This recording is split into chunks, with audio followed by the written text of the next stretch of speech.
दोस्तों, आज मैं आपकी जनरेशन के एक बहुत ही होनहार स्टूडेंट ईशी जैन को आपसे मिलवाने जा रही हूँ, जिन्होंने बहुत ही कम उम्र में प्रोफाउंड राइटर्स का अवार्ड हासिल किया है और उनके कई कोट्स गूगल पर भी हैं जो आप बहुत ही अच्छे से देख सकते हैं, जिन्हें पढ़कर आप अपनी लाइफ में एक मोटिवेशन ला सकते हैं, आगे बढ़ सकते हैं।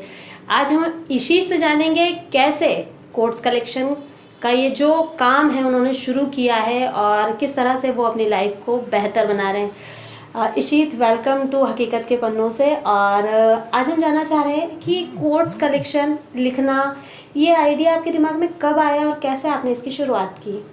Before 3 years ago, before the COVID situation, I was being in writing skills. Okay. My hobby is to write, and I also study well in class. My hobby is to utilize the time in different skills. Before writing, I was also being connected to NASA, ISRO, etc., and got many awards. Okay. Actually, I want to tell about my writing skills. Actually वो अपनी जो hobby बढ़ाना चाहते, जैसे कुछ जो creative, जो कुछ रोचक जो लिख सकते हैं जी। या कुछ है ऐसी एक्टिविटी है, कोई चीज़ ऐसी डेवलप कर सकते जिससे वो लिख के आगे बढ़े। कौन सा कोट था जब जो पहला आपने देखा और आपको लगा कि हाँ, मुझे इस तरह के कोट्स इकट्ठे करने चाहिए और ये बहुत ही बेहतरीन हो सकता है जो मेरी लाइफ को बदल सकता है? मैं एक्चुअली एल्बर्ट आइंस्टाइन से मैं इंस्पायर हुआ। अच्छा। उसका एक ऐसा कोट था, even the zero student can be the hero by the success. Okay. जी। मतलब जो ज़ीरो है स्टूडेंट, वो भी अगर प्रैक्टिस करें, मेहनत करें तो वो हीरो बन सकते हैं और बहुत आगे बढ़ सकते हैं, राइट ना? जी। तो कई सारे स्टूडेंट्स हैं जिन तक ये बात पहुंच नहीं पाती, समझ नहीं पाती। आपने जो एक ज़ीरो से शुरुआत की, उस शुरुआत को हम जानना चाह रहे हैं कि कैसे जो शुरुआत हुई आपकी लाइफ में कोट्स की, ये जो बताया आइंस्टीन का, इसके अलावा और फिर कैसे डे बाय डे आप जुड़ते गए? मैं एक पहले से एक मेरी हॉबी टाइप की थी। अच्छा। फिर मुझे धीरे धीरे राइटिंग स्किल्स के बारे में भी नॉलेज मिलते रहा कि मतलब इसके अंदर भी स्कोप है। तो इसके अंदर जितना भी स्कोप था, तो फिर मैंने इसके अंदर मेरा पोटेंशियल, फिर lack of knowledge, okay. Then I also use this course writing my profession. Ishit, जब कोट्स कलेक्शन आपने शुरू किए तो ये जो प्लेटफॉर्म है प्रोफाउंड राइटर्स का, ये आपने कब देखा और कैसे इसमें सिलेक्शन हुआ आपका?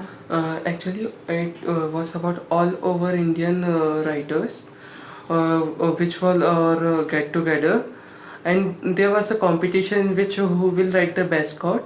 Okay. So I started writing on the best quote. I was being required of many potential. Even my family also helped me. Okay. Even the school. How much time you spent to connect with quote? कितना समय आपने इसको collection में लगाया? Actually, it was like my hard working, like which I used to work for my studies, and I used to get some amount of time to utilize in being quote. I used to imagine one quote and then used to write, then used to see is it quote for being. Okay.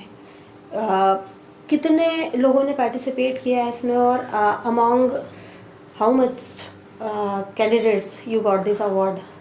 Among there are 1,000 candidates. Okay. Among out of many of them got the award. So this one is your trophy and Yes. this one is your award of certificate. जी। इशित, आपके पापा doctor हैं जी। और you should be a doctor in future. Ji. So how can you continue this hobby with your profession if you want to a doctor? If I want to be a doctor, firstly the doctor should have the good code to treat the patient. Oh, fine. Okay. Then you are starting that collection of quotes. Ji.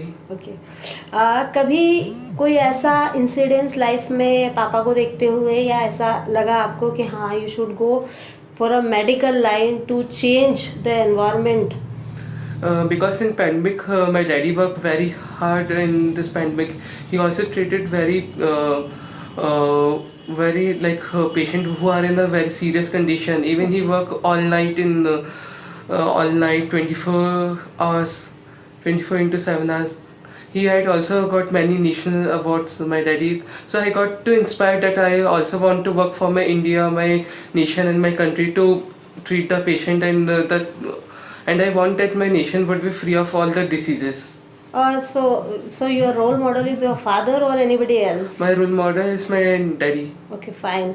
So see friends, उनके पापा उनके role model हैं और कितनी अच्छी बात उन्होंने कही कि जैसा उन्होंने देखा कि जो कोविड-19 का जो दौर गया है, काफ़ी चीज़ों से जूझे हैं लोग भी. उनके फादर से जितना हो सका समाज के लिए उन्होंने किया, लोगों की मदद की आगे आए और इस जो मदद की जो भावना है, जो देश सेवा की जो भावना है, इसे इशीद भी आगे बढ़ाना चाहते हैं by the way of collection of quotes और by the way of doing a medical profession continue.